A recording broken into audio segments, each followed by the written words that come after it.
Bueno, yo creo que para todos nosotros es una excelente noticia ver cómo las empresas paisas pasan fronteras como lo hace Full Traction. Veamos por qué.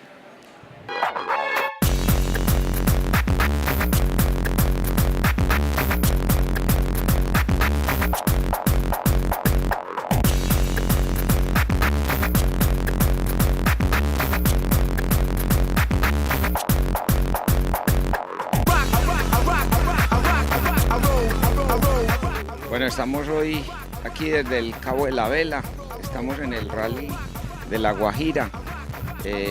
Está la delegación de Full Traction, Full Aires y Radios, y vinimos hasta acá a instalar una parrilla tipo ARB a una burbuja de las que se encuentra aquí en la zona. Podemos observarla, una parrilla de trabajo pesado, le colocamos los timbos y le colocamos las argollitas de seguridad. Pueden mirar que como accesorio a la parrilla se le coloca una pala en caso que se vaya a necesitar cuando usted uno atorado, necesite abrir hueco o algo, y al lado de allá podemos observar un hacha.